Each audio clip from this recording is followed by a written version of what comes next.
De manera que si bien es cierto lo que tú dices, Luis, no es menos cierto que es una visión totalmente distinta la legislación anglosajona y norteamericana a lo que es el derecho napoleónico y francés de nuestros pueblos.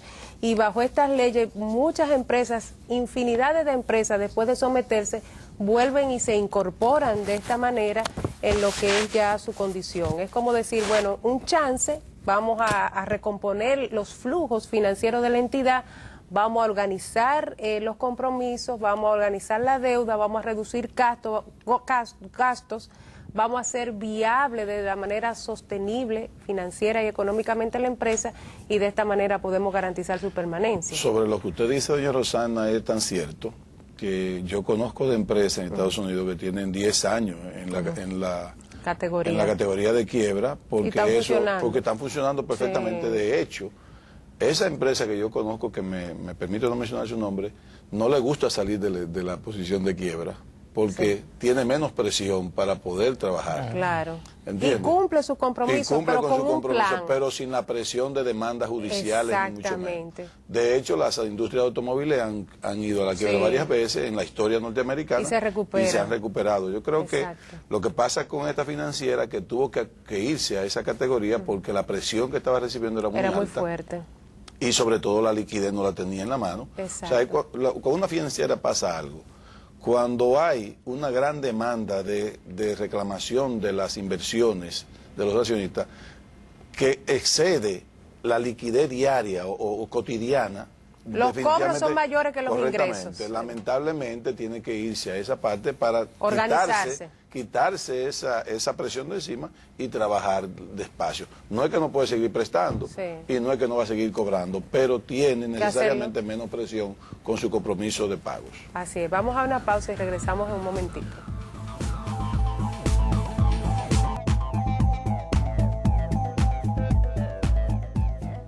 Amigos y amigas de Agenda Económica, Ezequiel Molina, Luis Núñez y una servidora, tenemos el placer de estar comentando para ustedes algunos temas de interés en los ámbitos tanto internacional como nacional, y recapitulando ya el entorno externo, con lo que decíamos en el primer segmento, queremos destacar dos aspectos importantes de la evolución de la economía norteamericana, y es el hecho que ya se ha comentado en el programa del cierre del tercer trimestre de este año con un crecimiento del 3.5%, después de venir cayendo consecutivamente en 5 trimestres, decreciendo esa economía norteamericana, pues ya comenzó el repunte, e incluso el Fondo Monetario Internacional rápidamente en las últimas 2 semanas está cambiando, casi duplicando los pronósticos tanto para el 2010 como 2011, y es una perspectiva muy favorable para lo que es la evolución para reactivarse la economía dominicana.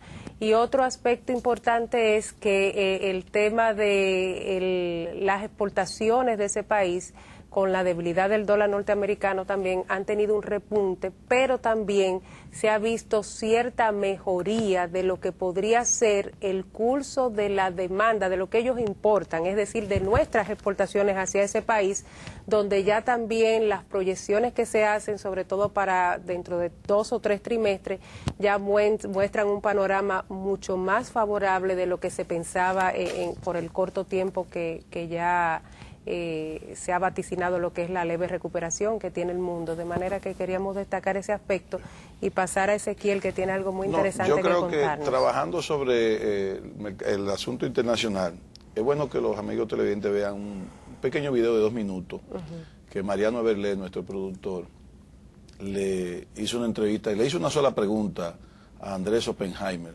en una intervención que tuvimos el honor de recibir en este país a Andrés. Una charla que él dio sobre cultura exportadora y cultura exportadora. Es bueno que lo vean después que termine el video, pues entonces nosotros volvemos al piso y entonces hacemos un comentario.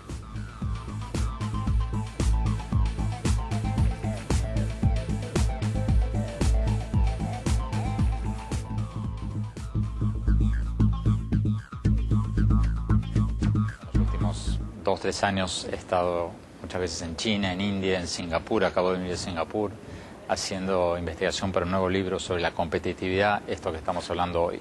Si tuviera que resumir en 1 o 2 minutos lo que hemos hablado, de lo que vamos a hablar aquí hoy, yo diría que en base a lo que pude observar en mis recientes viajes a China, India, Singapur, a otros países que realmente les está yendo muy bien exportando, muchas de las discusiones que tenemos en América Latina realmente están ancladas en el pasado, porque nosotros estamos demasiado metidos en la ideología, en si alguien es de derecha o de izquierda, o socialista o capitalista, y la división hoy en día en el mundo no es entre derecha e izquierda, no es entre comunismo y capitalismo, nada de eso. O sea, hoy día el mayor país comunista del mundo, China, es el país con un con un capitalismo más rampante, un capitalismo sin derecho de huelga.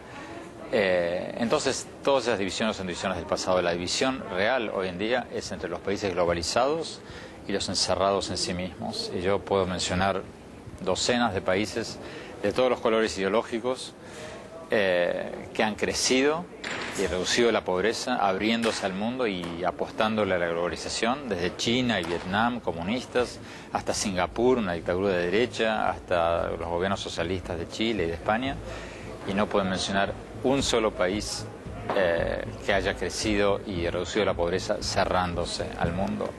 Eso es más o menos lo que estamos hablando hoy.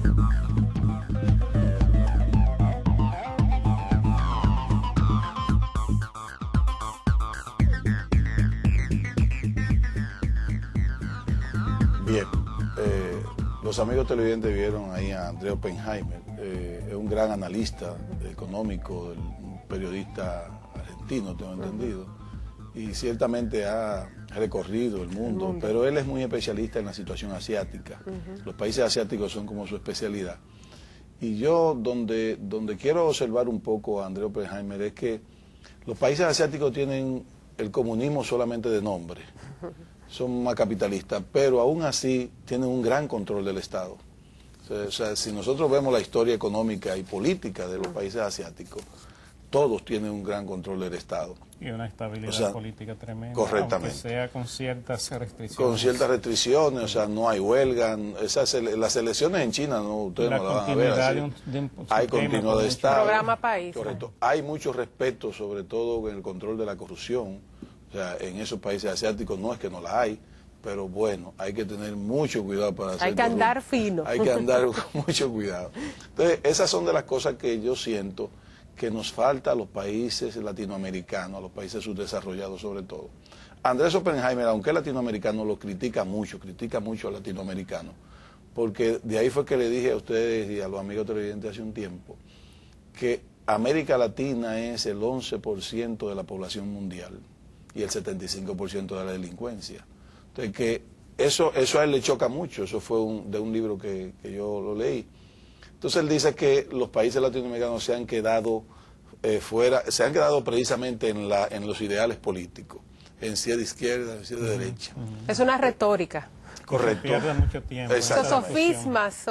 A mí por eso, señores, que Brasil no es una casualidad. Lo de Brasil, tiene un presidente que, entre paréntesis, es socialista.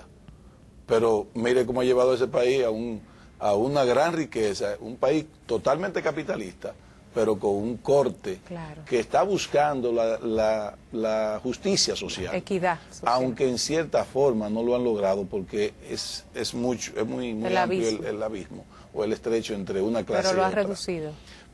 Yo no sé si ustedes tienen un comentario sobre eso, porque yo quiero llevar a ese asunto de lo que es la diferencia de clase, lo que se llama el abismo que hay, en el abismo económico que hay entre una clase y otra, basado entre lo que es la ecología, el medio ambiente, lo que es la población. Me gustaría que ustedes desarrollaran para que en el siguiente tema, en el siguiente segmento yo trabaje sobre eso. Yo estoy de acuerdo en lo que plantea Oppenheimer, en el sentido de que no se trata de un sistema político, se trata de una cultura económica que se pone en práctica a partir de las exigencias de un mercado exterior.